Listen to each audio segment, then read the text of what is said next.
Welcome back, Koi mates. Hope all's good with you. So, garage build part 3. So just to recap, the liner's in. There's carpet underneath. There's proper underlay that they supplied with this. This is a Boxwell liner, which does fit a lot easier than a normal liner, I must say. Much more, less folds in it. What I'll do, when I do put water in, I'll reposition it slightly again, but to be honest, it's pretty good there. So what else did we do? Right, this is my upflow, if you haven't seen this yet, so that's got to be finished. All the sealer's gone off now, so that's going to get fitted today. We're going to be putting, you've seen the pipework, obviously this isn't all completed yet. Going to be putting the pump in today. I've secured that piece of wood on, so the pump's going to sit there. Shout out to Oki again for supplying me that pump. Thank you, mate. And the fittings, all these fittings.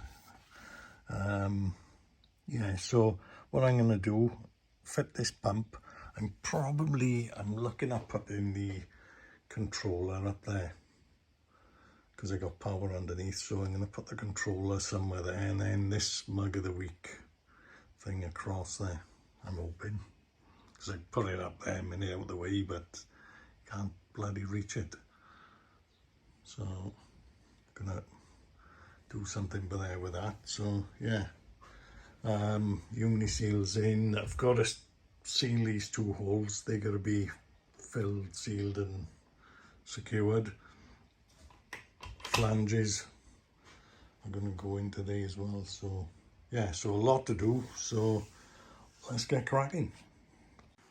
Right guys, a couple of more things. I've got a koi variety poster there, which I'm going to put up on the back wall just to tidy up some of the holes I got. There's a new UV to go in the Evo 30 that I got. It's best to get a new bulb in now, because I don't think I've changed it for a year or 2 and it's been out of action for a while, so makes sense to pop a new bulb in. He's actually here now again today, so finishing off some of the finishing touches, and we'll take you through what we're going to do as and when we start. So first of all, now I'm going to drop the poster up just to cover them holes while we just getting things sorted out. Right then, I'm on the inside. We've pushed the 3-inch pipe through.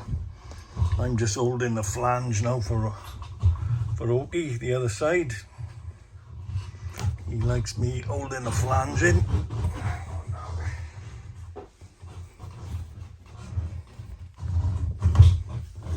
Oh, nothing feels better than when it slides in. Yeah, sliding it in, sir, you. Hang on, don't be so rough.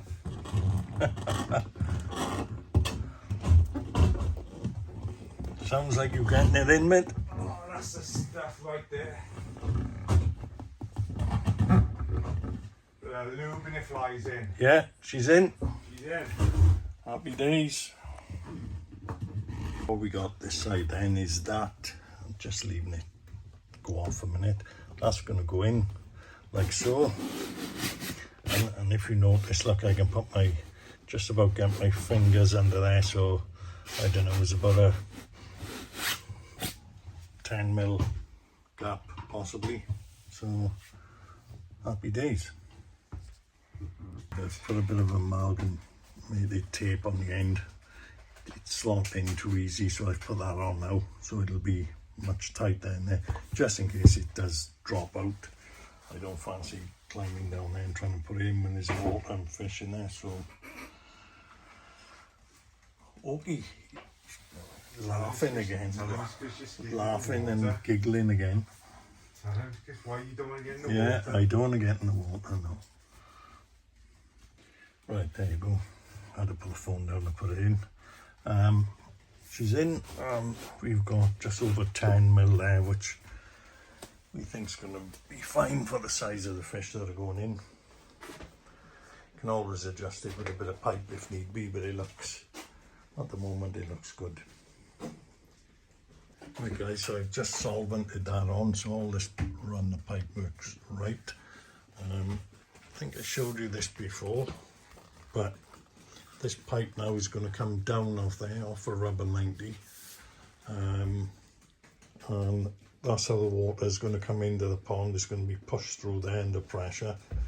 There's a couple of holes on the back just to make sure there's no waste gets stuck in that bottom corner, so it'll spray out that way as well, and it'll just push over there, and I'll put a clip on. I will be covering the clips with some insulation tape just in case, just to make sure the edges are covered off in case the fish do happen to get near the top. So I'm going to get that clipped on now and away with the mixer. Right, mates, I got some soffit board which I've just been trying to cut out. I'm going to run it across the back, obviously stop fish jumping out or falling down the back, but as well as that, just to make it look a lot more neater. So hopefully now this one's going to go across the back.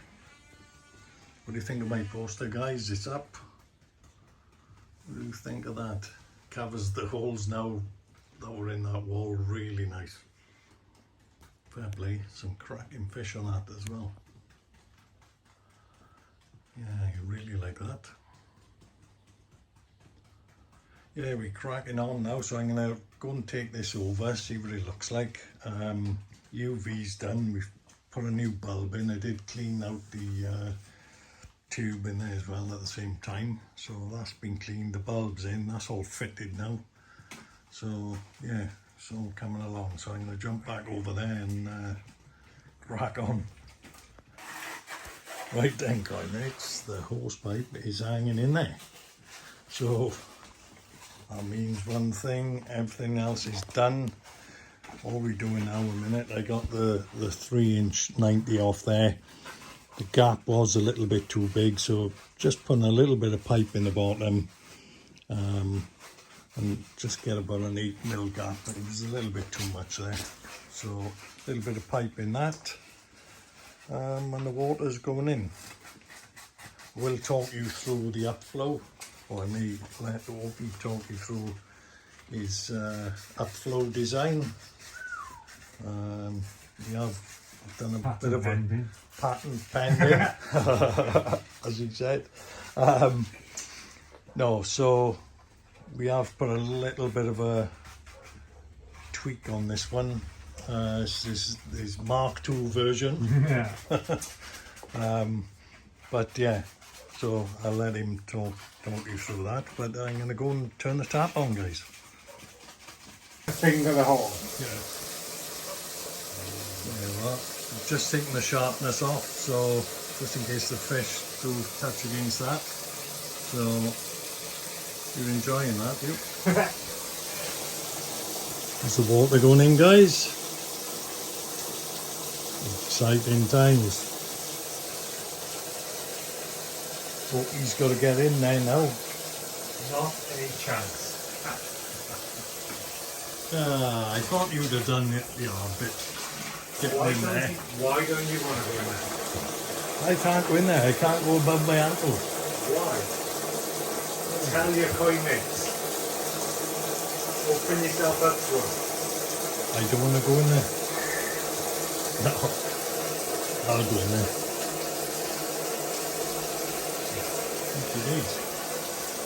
The archimedes is filling away, just up to the neck now of the flange. So everything's shut the other side a minute.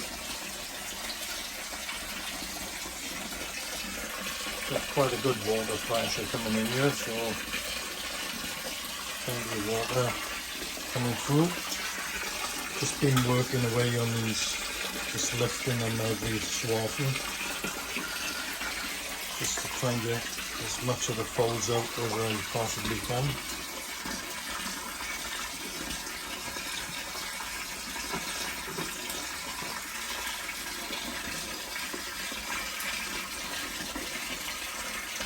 So there's the upflow sitting in there, so I let Ogie just run through this with you. So we got our, so it's a 250mm acrylic pipe. Obviously we got a 3-inch inlet at the bottom, so the water's being gravity fed. So the water's going to come up. This is going to have approximately 25 or so litres of K1, maybe a bit more. We'll see how it goes, because like I said, I'm running one at home, which I have been the last couple of weeks as well on a QT tank, and I'm about to increase mine to about 30 odd litres to make sure I can still get a good boil on it. But yeah, so water passes up through gravity, up through the K1, overflows out the top. Reason we set it up that way then is the water has to travel through all the K1 before it can escape into, this is going to be the biological chamber. So this is where we're going to have all the moving bed K1. So yeah, by doing it this way, the wastewater's got to pass through all of the K1. So you got a better chance of trapping dirt. So like with an excess, a lot of common problems is when they do start to block up, the K1 starts to rise and the water just bypasses straight through it. So what we've done on this one, which is different to mine at home, we've made a slight modification. So, because obviously as this blocks up, the water flow will be slowly restricted. So what we've done then to combat that and even it is just over by here, we've added a little sort of a skimmer top up. So as the water struggles to get through here, the pump's going to be pulling the water out of this tank, which means the water level in the pond will rise. So this little overflow now, what that'll do is allow the excess water level in the pond to come into the biological tank, just to make sure that we don't get too much of an imbalance of water between the filter and the pond. That skimmer then has got a strainer on it to prevent any sort of waste or fish poop getting into the actual biological chamber. So that's there to be able to sort of stop. We will show you that by here, by the donuts. Yeah, by the donuts. So yeah, so it's just got a little strain on it. So like I said, only pretty much water will be able to get through there. And you'd be surprised actually, because the fish actually come up and they tend to pick at it because little bits of food push against it. So they come up and they clean it for you. So good fish. It is. So yeah, so that's how it's going to run. So water's going to come up, overflow through the static into the biological. It's then going to get pumped out at the bottom of the biological there through a strainer. There's a series of holes at the bottom because we want the water to get picked up from the bottom. So if any waste does make it to the bottom, it is going to then get circulated around the water rather than sort of sit and hold. As that pumps up, then it's going to come across here. So we've got a couple of holes in here to act as a spray bar. So those spray bars, along with that, help to regulate the flow between the pond and the tank to get it to run at a sweet spot. And the spray bar will also gas off the carbon dioxide as well, because at the moment we're not going to put a shower. We might do in the future, but at the moment we are just going to have the spray bar to gas off the carbon dioxide. So yeah, the rest of the water then goes out through the UV, down through the pipe, down again to another sort of end cap spray bar at the bottom of the pond, which helps to push all the water towards the side drain and to make sure we remove all the waste from the pond. So yeah, that's how this little beauty runs. Yeah, and she's, at the moment, I've just got out of there and it's It's not quite half full yet, but it's getting there. It's not far off, so he was getting quite cold in there. So I've escaped. Starting to shiver. When I was building the woodwork on the sleeper, I'd have been more than happy to be standing in there because Yeah. it was absolutely roasting when I was doing that. Yeah. It was like an oven in here. It'd be nice to have some of that weather now, wouldn't it? Yeah. Well, hopefully now something will appear for August with a bit of luck. Fingers crossed.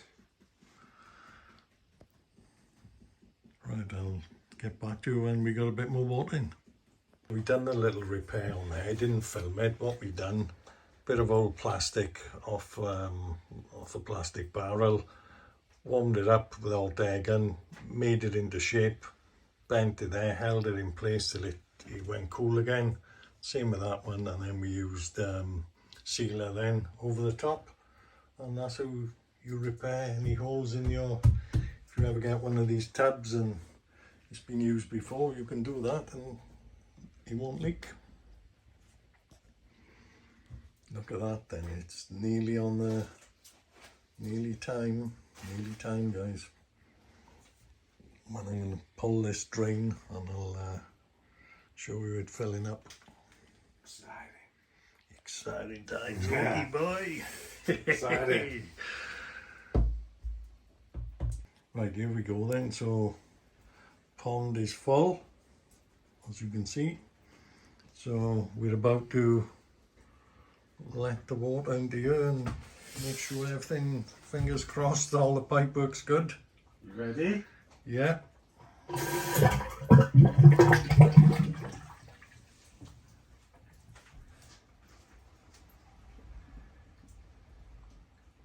And she comes.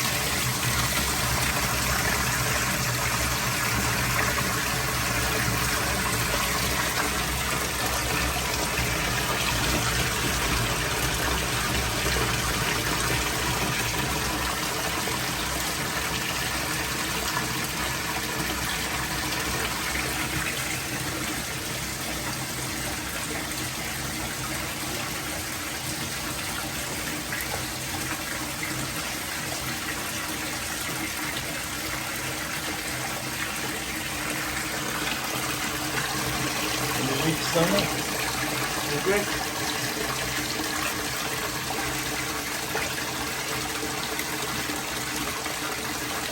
So I like to you.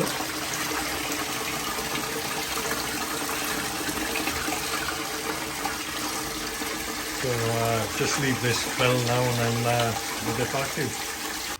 Right, climates, just a quick look at the fish and ending it there for today. So the water's obviously in, as you've seen. There are more jobs to do. So there'll be another video out shortly. A little bit of protein on here. Been up in the feeding. All the parameters are good, but there's a little bit of protein. Anyway, I'm getting wet here now, guys. So hopefully you're enjoying the build as much as me. If you are, please give it a thumb and consider subscribing, become a koi mate. I'd really appreciate that. And for now, guys, all the best.